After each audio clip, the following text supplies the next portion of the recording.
Hey, it's Marina, travel experta. In today's episode, we're going to be talking about bouldering in Manhattan in the heart of the city in Central Park.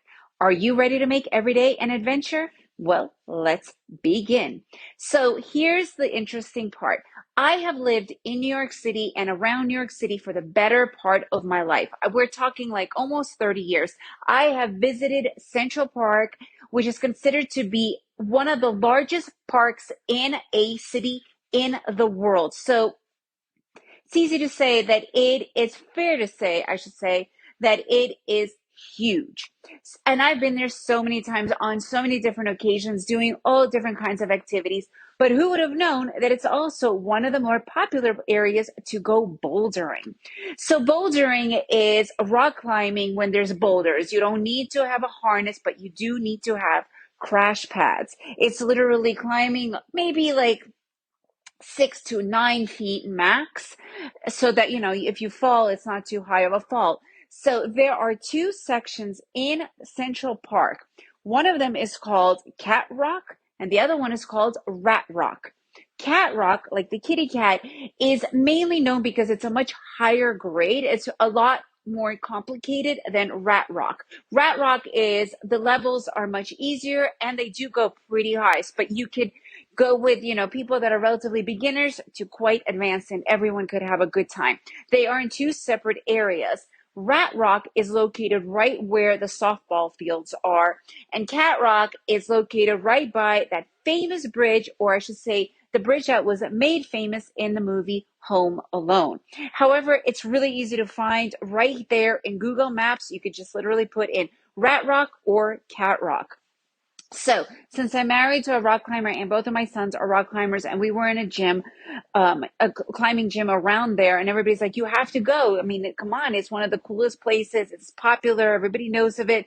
So, of course, we ended up doing a day trip focusing strictly on bouldering. We got crash pads. You could either bring your own or you need to rent, but you definitely need pads. You cannot go without them. You will get very hurt. So it was super, super easy to find Rat Rock. We spent the majority of the day in Rat Rock. And what's really cool about Rat Rock is that the sun covers only certain parts, because the problem with rock climbing is that the sun could go right where you're climbing, could get really hot, and then the rock could also get slippery. But in this case, because it's so extended, you could do many different areas throughout the day.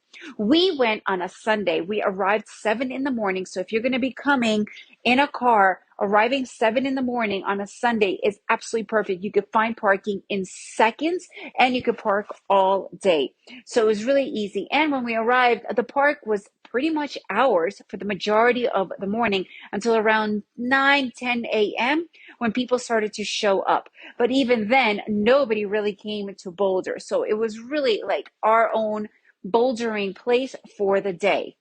Since I don't boulder, I was able to enjoy walking around Central Park, Sheep's Meadow, and right in front of Sheep's Meadow is this really delicious cafe where they have yummy coffee and pastries, and I think it even is a restaurant. When I was there, it was just a cafe. It was so much fun. We ended up spending probably 6 hours there, which is a long time for people who are bouldering. And it was fun. It was really one of the best days, bouldering days that we've had, especially in the New York City area where it's easy to get to. You could also take the subway right there. You could get the crash pads that you put on your back and go exploring. So if you have a day and you're into bouldering or want to try bouldering, it's free as long as you have crash pads, and you could rent crash pads for like $12 to $15 for the day in any of the gyms that are around. And there are so many rock climbing gyms all around Manhattan, New Jersey, Queens, you name it. So that's definitely not going to be a problem. All right, guys, if you want to go bouldering, that's a great place. But if you want more ideas for bouldering or how to make every day an adventure, make sure to go to my website, travelexperta.com, travel expert with an A.com, and you can get a free list of hundreds of things to do, making every day an adventure that are super cheap, fun, and right there at your fingertips. And if you enjoyed this episode, make sure to leave me a review and share it with your friends. And don't forget to make every day an adventure.